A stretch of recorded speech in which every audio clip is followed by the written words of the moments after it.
Minor బాలిక అదృశ్యం కేసులో కీలక పరిణామం చోటు చేసుకుంది. కేసులో నిందితులుగా ఉన్న ముగ్గురు మైనర్లలో నందికొట్కూరుకు చెందిన ఒకరి బంధువు అనుమానాస్పద స్థితిలో మృతి చెందారు. మిడుతూరు పోలీస్ స్టేషన్లో ఘటన చోటు చేసుకున్నట్లుగా తెలుస్తోంది. మృతదేహాన్ని నంద్యాల ఆసుపత్రికి తరలించారు. ఆత్మహత్య చేసుకున్నాడా అనే అనుమానాలు వ్యక్తమవుతున్నాయి. మరిన్ని వివరాలు మా ప్రతినిధి సుంకన్న లైవ్ లో అందిస్తారు. సుంకన్న,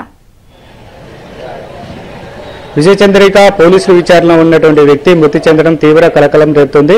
ఏదైతే ముచ్చుమర్ల మైనర్ బాలిక అదృశ్యం కేసు భాగంగా విచారణ ఒక వ్యక్తిని కూడా ఏదైతే ముగ్గురు మైనర్ అబ్బాయిలు నిందితులుగా ఉన్నటువంటి వాళ్ళలో ఒక అబ్బాయి మేనమాయమైనటువంటి యోహాను అలియాస్ హుసేన్ ను పోలీసులు నిన్న అదుపులోకి తీసుకొని విచారించేందుకు ముందుగా ఏదైతే మిడుతూరు పోలీస్ స్టేషన్ తీసుకెళ్లారో అక్కడ కొన్ని గంటల పాటు విచారణ చేసిన తర్వాత నంద్యాల పోలీస్ స్టేషన్ కూడా తీసుకెళ్లారు. సిసిఎస్ పోలీసులు అక్కడ విచారిస్తున్నటువంటి క్రమంలోనే ఏదైతే హుస్సేన్ చనిపోవడం జరిగింది. ఈ విషయాన్ని కూడా పోలీసులు సీక్రెట్ గా ఉంచారు. అయితే డెడ్ బాడీని వెంటనే హుటాహుటిన నంద్యాల ప్రభుత్వ ఆసుపత్రికి కూడా తీసుకెళ్లారు. అయితే పోలీసులు అప్పటికే హుస్సేన్ చనిపోయినారని కూడా నిర్ధారించడం జరిగింది. ఈ ఘటనతో ఒక్కసారిగా ముచ్చుమర్లు అయితేనేమి అదేవిధంగా నందికొట్కూరులో కూడా పోలీసులు అప్రమత్తమై భారీ బందోబస్తు ఏర్పాటు చేశారు. ఈ విషయాన్ని కూడా తెలుసుకొని బాధిత కుటుంబ సభ్యులంతా కూడా నంద్యాల ప్రభుత్వ ఆసుపత్రికి తెలియజేశారు. అయితే ఇది లాకప్ డెత్ లేకుంటే అనారోగ్యంతో హుస్సేన్ చనిపోయినా అనేది ఇంకా తెలియాల్సి ఉంది. విజయ చంద్ర.